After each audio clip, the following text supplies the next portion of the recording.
Je n'avais aucune attente concernant ce Ant-Man, mais Marvel m'a surpris. Ils sont capables de faire pire que leur pire des films. Je crois que je n'ai jamais autant détesté un film, je suis incapable de vous dire une seule chose qui m'a plu dans Ant-Man et la Guêpe, Quantumania, c'est pour vous dire. En réalité, il m'a tellement énervé que je suis incapable de dire concrètement ce qui m'a dérangé dans ce film. Mais bon, pour l'intérêt de cette critique, et puis pour éviter de dire simplement que c'est de la merde, je vais essayer de détailler un propos, donc écoutez, c'est parti. Donc Ant-Man Quantumania est le dernier long métrage du studio Marvel, toujours réalisé par Peyton Reed, à qui l'on doit les 2 premiers films Ant-Man, mais également le film Yes Man avec Jim Carrey. Il ouvre la 5e phase du Marvel Cinematic Universe et met en place celui qui doit être le nouveau Thanos, le nouveau grand méchant de Marvel, à savoir Kang le Conquérant, ici incarné par l'acteur Jonathan Majors. Et donc c'est accessoirement le pire film du réalisateur, mais aussi très certainement le pire film du MCU. Et là je pense qu'il n'y a pas débat là-dessus pour moi. Le premier constat que je peux faire, et il est très simple, c'est que le film est laid, c'est moche. Je vous jure, mais depuis que je vais au cinéma, donc c'est-à-dire depuis à peu près maintenant 2 ans où j'y vais très régulièrement, je n'ai jamais vu un film aussi dégueulasse que ça. Exactement toutes les choses sur le plan esthétique sont complètement foirées, j'ai du mal à m'en remettre. Ça commence avec les CGI qui s'accumulent et qui au final donnent une bouillie numérique vraiment à gerber parce que c'est des effets spéciaux qui sointent, qui sont concrètement pas finis et véritablement laids. On voit que tout le film a été tourné en studio sur fond vert, ça se ressent très clairement. Et c'est même pas tant les effets spéciaux, les CGI en eux-mêmes qui sont dégueulasses, même si oui, elles le sont et je trouve ça vraiment insupportable.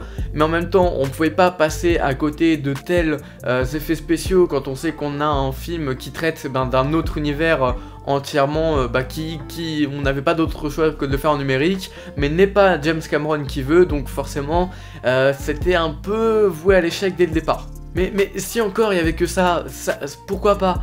Parce que Marvel a souvent fait des effets spéciaux moches, c'est le cas depuis plusieurs années maintenant. Mais quand on voit la gueule des incrustations fond vert, mais regardez-moi ça.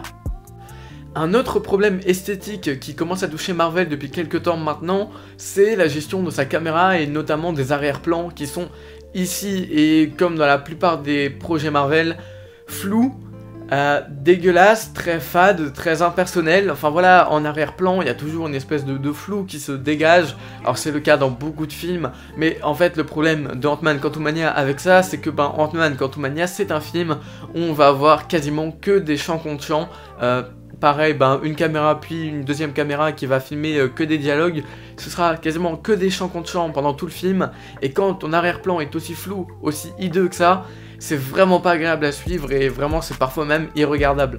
Sinon on pourrait parler de la photographie et puis en général de la gestion des lumières sur le film qui sont très artificielles, c'est normal comme je dis c'est tourné sur fond vert, mais pour moi c'est excessivement raté. Enfin voilà, tout ça fait que le film est extrêmement laid, mais encore je vais pas m'attarder là-dessus parce que le gros du problème pour moi n'est pas là. En fait je vais pas m'attarder plus que ça sur l'aspect technique du film tellement il est dépourvu de technique justement.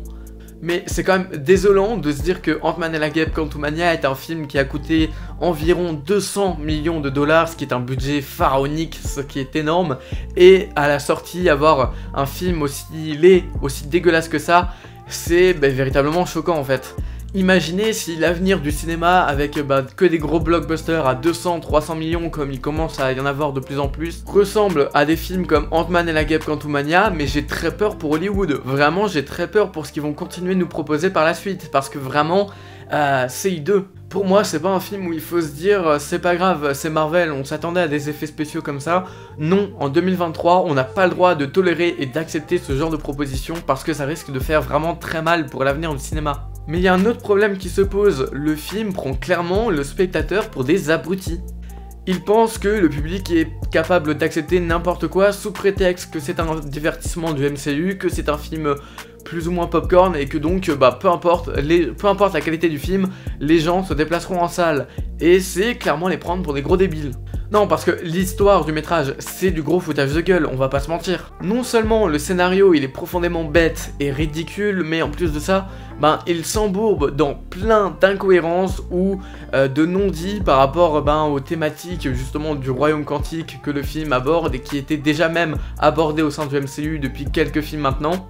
Enfin voilà, dans ce film on va explorer un nouvel univers. C'est l'univers quantique qui, comme je l'ai dit, on commence à connaître depuis déjà Ant-Man et la Guêpe, premier du nom.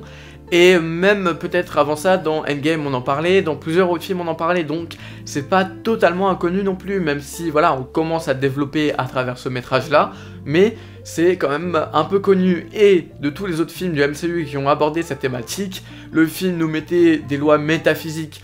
Alors certes, pas vraiment réaliste, je suis pas en train de dire que le film a révolutionné la science-fiction, loin de là. Mais néanmoins, il instaurait des règles et Ant-Man Quantumania ne respecte même pas les propres règles que la saga Ant-Man ou que le reste du MCU a instauré auparavant.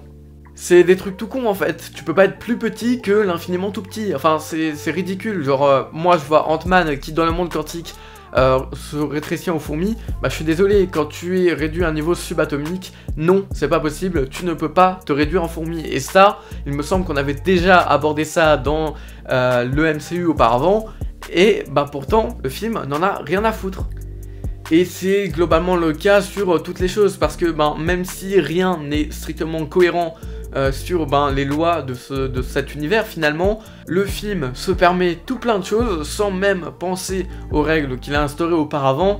Et donc des choses simples comme tu ne peux pas retirer ton casque quand tu es géant parce que tu manques d'oxygène, ce qui était le cas auparavant, là ils s'en foutent, ils le font.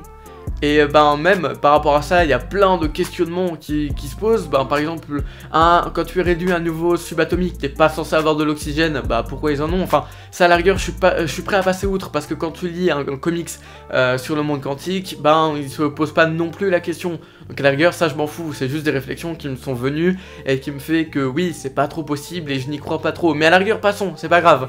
C'est un peu, comme l'a dit mon camarade Jules Melon dans sa vidéo, ta gueule c'est magique. Oui, c'est un peu ça.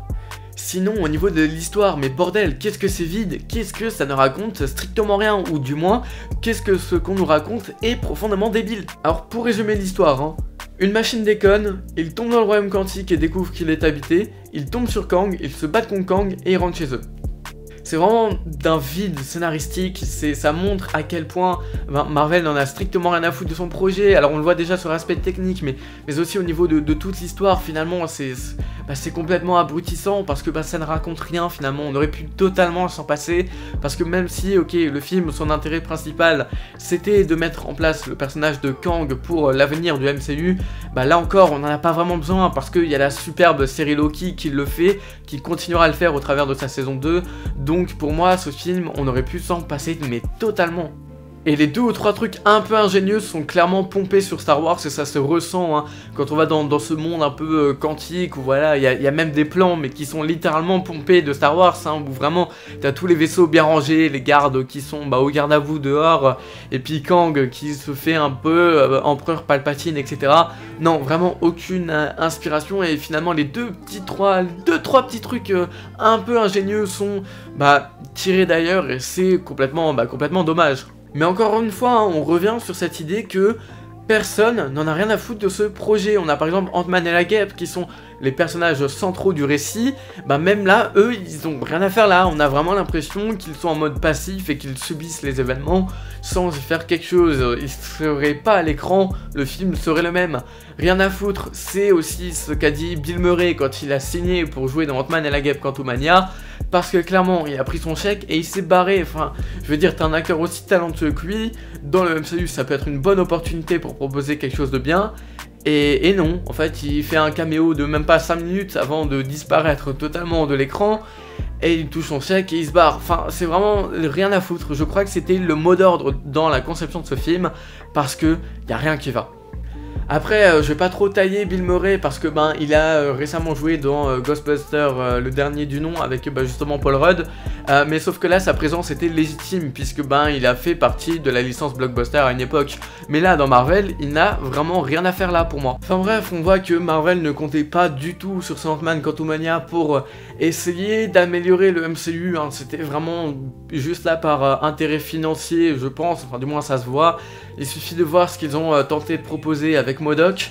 MODOK, ce personnage si emblématique de l'univers Marvel dans les comics, qui a été réduit à néant, hein, mais totalement dérisoire dans Ant-Man Quantumania, mais regardez-moi sa gueule, s'il vous plaît.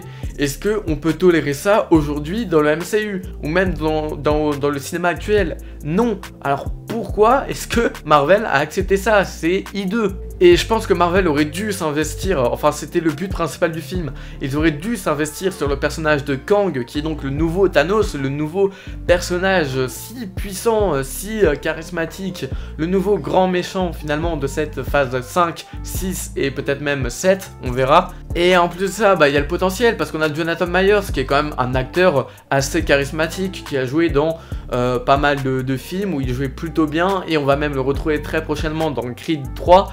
Donc voilà, c'est un acteur qui a du charisme. Et pourtant, qu'est-ce qu'il est ridicule ici? Enfin, quand on voit comment ça a fini pour lui, mais je me dis qu'en fait, les Avengers, ils ont pas à avoir peur. Bon, remarque, quand on voit la gueule des Avengers qui vont arriver dans le futur, oui, je comprends qu'on n'ait pas besoin non plus d'un très grand méchant, parce que sinon les Avengers, ils se feraient bully. Mais, c'est pas grave. L'important, c'est que Kang n'a aucun charisme, et il a intérêt à être à minima intéressant dans la saison 2 de Loki, parce que là pour le coup non, c'est ridicule. Je veux pas croire que ce mec là, aussi ridicule soit-il, soit le nouveau personnage du MCU.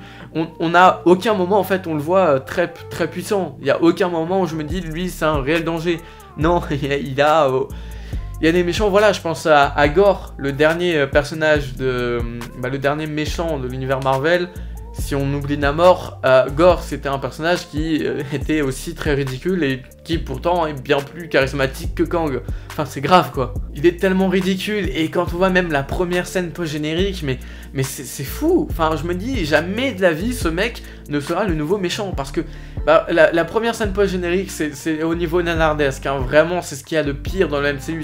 C'est la scène la plus ridicule du Marvel Cinematic Universe et je pèse mes mots vraiment. Enfin bon, je vais arrêter le massacre, hein. J'aurais eu plein de choses encore à dire sur Ant-Man et Quantumania, mais finalement ça sert à rien de plus le défoncer que ça. Enfin voilà, c'est un film que vous l'aurez compris, j'ai profondément détesté, alors même que je suis pas quelqu'un qui soit spécialement contre le MCU. Il y a beaucoup de films que j'adore dans le Marvel Cinematic Universe, mais c'est vrai que, on va dire, depuis No Way Home, il n'y a pas de films qui m'ont spécialement intéressé. D'ailleurs, No Way Home était pour moi l'un des pires films du MCU aussi.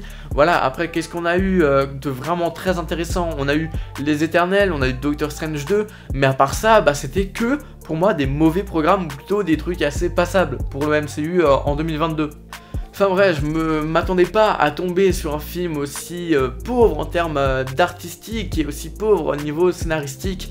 Bref, c'est une grosse galère et j'ai très peur pour la suite du MCU, bien que j'ai quand même un tout petit peu d'espoir pour les Gardiens de la Galaxie 3 qui peut potentiellement me relancer ma hype concernant le MCU. En attendant, j'ai très envie de mettre de côté cet univers qui commence de plus en plus à me mettre sur le côté.